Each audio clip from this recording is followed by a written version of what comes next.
Everyone, good morning. সবাই কেমন আছো? আশা করছি সবাই খুব ভালো আছো আর সুস্থ আছো। আমরাও না বেশ ভালো আছি। সাউথ চব্বিশ পরগনার গঙ্গাসাগরে ছোট্ট একটি গ্রাম থেকে আমি টুম্পা চলে এসেছি তোমাদের জন্য আবারও একটা নতুন ভিডিও নিয়ে। আমার ব্যস্ততম সকালে আবার একটা নতুন ভিডিওতে তোমাদের সবাইকে অনেক অনেক শুভেচ্ছা ও ভালোবাসা। আজকে দেখো এই যে সকাল সকাল ঘুম থেকে উঠে পড়েছি, আর ঘুম থেকে উঠে সমস্ত আশিবাসী কাজ আমার হয়ে গেছে। আর এখন সকালবেলা হচ্ছে জল খাবো, তো সেই জন্য দেখো একটু ওলকপি আমি কেটে নিয়েছি, কেটে ধুয়ে একেবারে নুন হলুদ মাখিয়ে এই যে দেখো কড়াইতে এখন তুলে দেব। কারণ সকালবেলাতে এই যে হালকা হালকা ঠান্ডা মানে শীতের মরশুমে যদি একটু ভাজাভুজি দিয়ে পান্তা ভাত খাওয়া যায় তাহলে তো সকালটা বেশ ভালোই জমে যায়, তাই না? আর আমরা যেহেতু গ্রামের মানুষ, তো সেই জন্যই কিন্তু আমরা বিশেষ করে সকালবেলাতে, এটা আমাদের ডেইলি রুটিন বলতে পারো, যে সকালবেলা আমরা যে খাবারটা খাই সেটা হচ্ছে পান্তা ভাত। আর গরম ভাত আমরা খুবই কম খাই, পান্তা ভাতটা আমরা সব থেকেই বেশি খাই। আর ছোটোবেলা থেকে এভাবেই আমরা অভ্যস্ত। তো যাই হোক, এদিকে দেখো আমি ওলকপি ভাজাটা করে নিয়েছি। তারপরে দেখলাম তোমাদের দাদাভাই গেছিলো বাজারে, তো বাজার থেকে দেখো এই যে শুটকি মাছ এনেছে রাজারানির জন্যে, কারণ এখন তো আমাদের নিরামিষ চলছে আর রাজারানিকে মাছও দিতে পারছি না, সেই জন্য ওরা মাঝে মধ্যে খেতেও চায় না, আর দুধ দিয়ে তেমন একটা ভালোও খায় না, তো সেই জন্য শুটকি মাছ এনেছে। আর এদিকে দেখো আলু, পেঁয়াজ আর হচ্ছে তোমার লঙ্কার গুঁড়ো, এই সমস্ত কিছু এনেছে। আলু পেঁয়াজটা বাড়ন্ত ছিল, আর কিছু সবজি তেমন একটা ভালো পায়নি, তো সেই জন্য সবজিও নিয়ে আসেনি। তো দেখা যাক পরে আবার হাটে গেলে তখন নিয়ে আসবে। তো এদিকে সবজি আলু পেঁয়াজগুলো আমি তুলে রেখে, আর ওদিকে ওলকপিটা ভাজা হয়ে গেছে, তো গ্যাসটা আমি বন্ধ করে দিয়ে এখন দেখো এই যে চলে এসেছি বাইরে। তো স্নান করেছিলাম, স্নানের পরে কিছু জামা কাপড় কাচাকুচি করেছিলাম, সেগুলো এখন এই যে মিলে দিচ্ছি। তো চলো আজকে ব্লগটা কন্টিনিউ করতে থাকো, আশা করছি আজকে ব্লগটা তোমাদের বেশ ভালো লাগবে। তোমাদের ওইদিকে ওয়েদার কেমন বলো? আমাদের এদিকে ওয়েদারটা খুব ভালো নয়, আবার খুব খারাপও নয়। ওই যে রাতের বেলাতে হালকা হালকা ঠান্ডা আর দিনের বেলাতে হালকা গরম, এরকমভাবেই কেটে যাচ্ছে। তো এরপরে দেখবে হঠাৎ করেই গরমকালটা পড়ে যাবে, কারণ এই যে শীতটা আর থাকবে না, তখন কিন্তু ভীষণ কষ্ট হবে বলো। কারণ এই যে কয়েকটা মাস আমরা শীতে বেশ ভালোই কাটালাম, তাই না?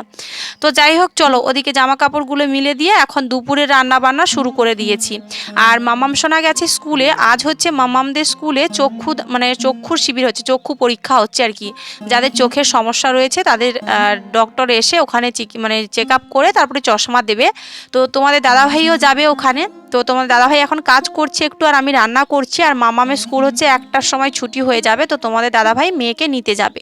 তো আজকে দুপুরে রান্না করেছিলাম, ডাল করেছিলাম, আর করেছিলাম মূলো ভাজা, আর সাথে করেছিলাম তোমার চিকনি শাকের আলু বেগুনের তরকারি। তো রান্না বান্না করে আমার হয়ে গেছিলো, তারপরে খাওয়া দাওয়া করে আমরা হচ্ছে একটু রেস্ট করছিলাম। আর এখন বাজে ওই বিকেল 4টে মতো বাজে। তোমাদের দাদাভাই এই যে কোদাল নিয়ে দেখো কাজ শুরু করে দিয়েছে। তোমরা তো গতকালকে ব্লগে দেখেছো যে আমাদের ধান কেনা হয়েছে, 5 কুইন্টাল মতো ধান কেনা হয়েছে। তো সেই ধান তো সেদ্ধ করতে হবে, তাই না? আর এখন কিন্তু রোদ্দুরটা খুব একটা ভালো দিচ্ছে না, মেঘলা মেঘলা ওয়েদার হচ্ছে। আর মামাম দেখো এদিকে অ্যাপেল খাচ্ছে, ওকে এই অ্যাপেলটা দিয়েছিলাম স্কুলে খাবে বলে, কিন্তু স্কুলে যেহেতু আজ টিফিনই হলো না, তার আগেই ছুটি হয়ে গেল, তো সেটা এখন বিকেলবেলায় খাচ্ছে। আর তোমাদের দাদাভাই চক্ষু শিবিরে গেছিলো চক্ষু পরীক্ষা করতে। তোমাদের দাদাভাই চোখের একটু প্রবলেম রয়েছে, মানে ওই ছোট লেখাগুলো খুব একটা ভালো দেখতে পায় না এরকম। তো এখন চোখের সমস্যা সচরাচর সবারই হচ্ছে, তাই না? তো আমারও চোখের প্রবলেম রয়েছে, তবে ক্লাস 9 থেকে। তো চশমা পরতে পরতে আস্তে আস্তে ঠিক হয়ে গেছে। আর এদিকে দেখো কোদাল নিয়ে তোমাদের দাদাভাই এখানে উনুন খোঁড়া হবে, তো এখানে মাটিগুলো সব ঠিকঠাক করে দিচ্ছে, কোদাল দিয়ে ঘাসগুলো চেঁচে দিচ্ছে। আর এখানে ভালো করে লেপা মোছা করে তারপরে আমরা ধান সেদ্ধ করব। খড়ও কেনা হয়েছে, তবে খড়টা এখনও নিয়ে আসা হয়নি বাড়িতে। আর মামাম গেল ওই যে ওর ঠাম্মির বাড়িতে। আর এদিকে দেখো আমরা যে দুপুরে খাওয়া দাওয়া করেছিলাম, তো সেই বাসনগুলো কিন্তু কলপারে রেখে দিয়েছিলাম, রেখে দিয়ে একটু রেস্ট করছিলাম। তারপরে মেয়েকে একটু পড়াচ্ছিলাম ওই 3:30 থেকে। পড়ানোর পরে এই যে তোমার দাদাভাই কাজ করছে, আর আমি এদিকে বাসনগুলো মাজা ধোয়া করে নিচ্ছি। গতকালকের ইন্দ্রাণী ভৌমিক আমার ভিডিওতে কমেন্ট করেছে যে ভিডিওটা খুব ভালো হয়েছে বোন, এভাবে তোমরা হ্যাপি থেকো। থ্যাংক ইউ সো মাচ ইন্দ্রাণীদি, তুমিও এভাবে আমাদের পাশে থেকো আর আমাদের সাপোর্ট করো, যাতে তোমাদের সাপোর্ট আর ভালোবাসায় আমরা একটু একটু করে আমাদের লক্ষ্যের দিকে পৌঁছতে পারি। তো এদিকে বাসনগুলো মাজা ধোয়া করে নিচ্ছি। আর আসলে কি বলতো, এখন না আমাদের ধান সেদ্ধ আমরা শুরু করব না, কারণ হচ্ছে আমাদের যেহেতু জ্ঞাতি বাড়িতে আবার একজন জেঠু মারা গেছে, তো সেই জন্য তো আমরা এইসব কাজ করতে পারবো না। তো কাজ ঘরটা যতদিন না যাচ্ছে ততদিন কিন্তু আমাদের ধান সেদ্ধটা বন্ধ থাকবে। তো সেই জন্য ধানগুলো আমরা ঘরের মধ্যেই বস্তাতে ভরে রেখেছি। আর এখন বাইরের কাজগুলো আমরা করে নেব, যেমন উনুন তো খোঁড়াও যাবে না, উনুন বানানোও যাবে না। তো উনুনের জায়গাটা আমরা ওই জন্য পরিষ্কার করে নিয়েছি। আর খড়গুলো আমরা অন্যের বাড়ি থেকে যে কিনেছি সেগুলো এখন বাড়িতে নিয়ে আসবো। দেখা যাক 2-1 দিনের মধ্যেই সময় করে আমরা নিয়ে আসবো। তো যখন নিয়ে আসবো অবশ্যই তোমাদের সাথে সবটা শেয়ার করব। আর কি বলতো, এই যে ধান সেদ্ধ তো মানে এখন যা হালকা রোদ্দুর দিচ্ছে না, ধান শুকনো করতেও ভীষণ অসুবিধা হচ্ছে। কারণ আমার মাও ধান সেদ্ধ করছে, কিন্তু ধান সেদ্ধ শুকনো করতে ভীষণই প্রবলেম হচ্ছে, কারণ রোদ্দুরের তাপটা অনেকটাই কম।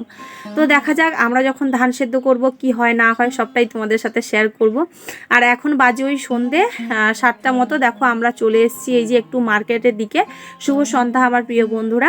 তো সন্ধেবেলা আমরা ডক্টর দেখাতে এসেছি। মাম্মাম সোনার গায়ে না কেমন একটা বেরিয়ে গেছে, ওই গুঁড়ি গুঁড়ি ছোটো ছোটো র্যাশ মতো। তো সেই জন্য ওকে এখানে হোমিওপ্যাথি ডাক্তার মানে ডক্টর দেখানো হয়। আর তোমাদের দাদাভাইও এসছে, আমি এসছি মাম্মাম সোনাকে নিয়ে। আর এটা দেখো আমাদের হাই রোড। তো হাই রোড দিয়ে দেখো গাড়িও যাচ্ছে, আর এখানে একটা সাইকেল শোরুমও রয়েছে। আর এটা হচ্ছে আমাদের ফায়ার ব্রিগেডের অফিস। আর এখানে পাশাপাশি হচ্ছে আমাদের থানা, সবটাই কাছাকাছি আমাদের। তো চলো এখন ওষুধ টষুধ নেবো। আমার মাম্মাম সোনার ওষুধ নেওয়া হয়ে গেছে, নিয়ে এখন আমরা আবার একটু বাজারের দিকে গেছিলাম। তো বাজারে কি বলতো, ধান সেদ্ধ তো হবে রিসেন্টলি, যেহেতু আর কয়েকটা দিন পরেই 10-12 দিন পরে ধান সেদ্ধ শুরু করব। তো সেই জন্য হাঁড়ি লাগবে, তো হাঁড়ি কিনতেই গিয়েছিলাম। তবে হাঁড়িটা তোমাদের সাথে একটু পরে শেয়ার করছি। তোমাদের দাদাভাই যে বিকেলবেলা মাম্মাম সোনার স্কুলে চক্ষু পরীক্ষা করতে গিয়েছিলো, সেখানে দেখো মানে সংস্থা থেকে অনেকেই এসছে। তো সেখানে হচ্ছে দেখো এই যে ছোট ছোট স্কুলের বাচ্চারা ডান্স করছে। তো যাই হোক, হোয়াটসঅ্যাপে আমাদের হেড স্যার পাঠিয়েছিল, তো সেই জন্য তোমাদের সাথে শেয়ার করলাম। আর এখানে দেখো এই যে সন্ধেবেলা আমরা বাজার থেকে হাঁড়িও কিনে নিয়েছি। এই হাঁড়িটা দেখো কত বড় একটা হাঁড়ি। তো এই হাঁড়িটা নিয়েছি 800 টাকা। এখন মানে সিলভার অ্যালুমিনিয়াম সব কিছুরই দাম কিন্তু প্রচুর বেড়ে গেছে। যেমন সোনার উপর দাম বেড়েছে, তেমন জিনিসপত্রের দামও কিন্তু ভীষণ বেড়ে গেছে। আর হাঁড়িটা দেখো কত বড় হাঁড়ি। তো বড় দেখেই তোমাদের দাদাভাই নিয়েছে, যাতে একসাথে 20 কেজি বা 22 কেজি ধান ধরে যায়। তো সেরকম হাঁড়িটা এটা নিয়েছে। তো এই হাঁড়িটা তোমাদের দেখালাম, বলো কেমন লাগছে, হাঁড়িটা ঠিকঠাক হয়েছে কিনা অবশ্যই জানাবে। তো গতকালকের প্রতিভা আমাকে কমেন্ট করেছিল যে আমার নাম প্রতিভা, আমি তোমার ব্লগ দেখি, খুব ভালো লাগে। Thank you so much Pratibha, আশা করি তোমারও খুব ভালো লাগবে, তোমার নামটা নিয়ে নিলাম। আর লাইফস্টাইল অফ নায়না কমেন্ট করেছে, দিদিভাই ভিডিওটা খুব ভালো লাগলো। Thank you so much Naina, এভাবে তুমিও আমাদের পাশে থেকো আর সাপোর্ট করো। এদিকে দেখো এই যে সন্ধেবেলা এখন মেয়েকে পড়াচ্ছি, আর হচ্ছে রান্না করব। আজকে একটু লুচি করব, জানো তো অনেকদিন ধরে লুচি খেতে ইচ্ছে করছিল, সেই তোমাদের দাদাভাই বাড়ি আসার আগে থেকে, কিন্তু লুচি আর করাই হয় না, খাওয়া হয় না। তো তোমার দাদাভাই বাড়িতে এসছে, তো সেই জন্য ভাবছি চলো একটু লুচিই বানাই আজকের, কারণ রোজ দিন এই ভাত পান্তা খেতে আর ভালো লাগে না। তো সেই জন্য লুচি বানাবো, ওই জন্য একটু আলু কেটে নিচ্ছি, আর হচ্ছে একটু পেঁয়াজ টমেটো এগুলো কেটে নিচ্ছি। আর এদিকে মামামকে দেখো আমি পড়াচ্ছি। আর রাজা রানীকে তো তোমরা দেখতেই পাচ্ছ কেমন বদমাইশি করছে, একবার যাচ্ছে তো এদিকে আসছে, এরকমই করছে। আর তোমার দাদাভাই কিন্তু বাজারে গেছে আবারও, এই হাঁড়িটা ঘরে রেখে দিয়ে আবার বাজারে গেছে। তো ওর আস্তে আস্তে ওই 9টা 10টা 10:30 মতো বেজে যাবে। তো সেই জন্য আমি মামামকে পরিয়ে ঠুরিয়ে এখন এই যে রান্নাটা বসিয়েছি। আর এই শীতের সিজনে যদি হালকা হালকা শীত যদিও রয়েছে, তো শীতের সিজনে হচ্ছে তোমার আলু কষা আর সাথে হচ্ছে যদি গরম গরম লুচি হয়, তাহলে তো পুরো রাতটাই জমে যায়, তাই না? মানে রাতের খাওয়াটাই জমে যায়। আর এই যে আলুর তরকারির সাথে যদি একটু মটরশুঁটিও দেওয়া যেত তাহলে কিন্তু ভীষণ ভালো লাগতো, কিন্তু না, মটরশুঁটি তো বাড়িতে বাড়ন্ত নেই। তো সেই জন্যই কিন্তু এমনি আলু টমেটো আর তোমার একটু গোটা জিরে দিয়ে আর তরকারিটা করলাম। তবে খেতে দারুণ টেস্ট হয়েছিল জানো। আসলে কি বলতো, আমি একটু সিম্পলি রান্নাবান্না পছন্দ করি, ওই একেবারে ঘাঁটা মাটা রান্না আমার ভালো লাগে না। তো সেই জন্য সিম্পলিভাবে আমরা ওই আদাও দিইনি, আমি একটু জাস্ট তোমার পেঁয়াজ কুচি আর সাথে হচ্ছে তোমার গোটা জিরে টমেটো এগুলো দিয়ে আলু তরকারিটা বানিয়েছি। আর এদিকে দেখো লেচিটা আমি কেটে নিয়েছি, ডো বানিয়ে নিয়েছিলাম, তো তারপরেই আমি কেটে নিয়েছি। তো চলো এখন আমি একটা একটা করে লুচি বেলবো আর ভাজবো।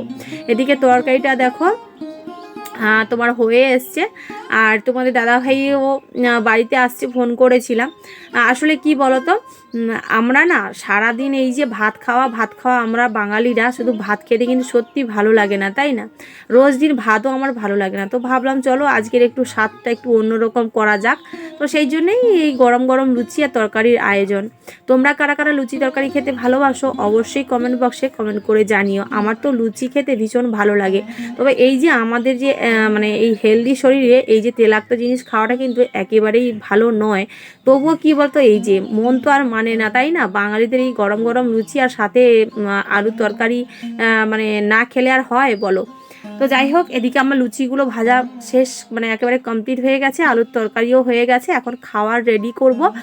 তোমার দাদাভাইও বাড়ি চলে এসছে, তো সেই জন্য রেডি করে নিচ্ছি। আর এদিকে বিছানাটাও করব। তো আগে ভাবলাম ওদেরকে খেতে দিয়ে দিই, মানে মাম্মামকে আর তোমার দাদাভাইকে খেতে দিয়ে তারপরে আমি বিছানাটা ওদিকে করতে যাবো। আর বিছানা করে এসে আমিও খাওয়া দাওয়া করবো। তো এদিকে দেখো লুচিগুলো আমি নিয়ে নিয়েছি আর তরকারিও বেড়ে নিয়েছি। তোমরা যারা এখনও আমার চ্যানেলটা সাবস্ক্রাইব করোনি প্লিজ আমার চ্যানেলটা সাবস্ক্রাইব করে নিও। আর পাশে থাকা বেল বাটনটা কিন্তু অবশ্যই প্রেস করে দিও, যাতে সবার আগে ভিডিও নোটিফিকেশানগুলো তোমাদের কাছে পৌঁছে যায়। প্লিজ তোমরা সবাই আমার পাশে থাকো, আমাকে একটু সাপোর্ট করো, যাতে তোমাদের সাপোর্ট আর ভালোবাসায় আমি আমার লক্ষ্যে একটু একটু করে পৌঁছতে পারি। তো দেখো তোমার দাদাভাই খেতে বসে গেছে আর মাম্মাম এখন ফোনে কার্টুন দেখছে। তোমার দাদাভাই ফোনে কার্টুন দেখছে। রাজারানীকেও খেতে দিয়েছি, ওরাও লুচি খাচ্ছে। আর তোমাদের দাদাভাই দেখো যে লুচিটা ভালো হয়েছে এটা মানে দেখাতে পারছে না, তো ওকে আমি দেখিয়ে দেখিয়ে দিচ্ছি, ওর তেমনই করছে। তো যাই হোক চলো, এই যে আমরা এখন খাওয়া দাওয়া করতে থাকি আর তোমরা কিন্তু পুরো ব্লগটা ওয়াচ করে নিও। আর ভিডিওটা ভালো লাগলে অবশ্যই ভিডিওতে একটা লাইক কমেন্ট শেয়ার করে দিও। দেখা হচ্ছে নেক্সট ব্লগে।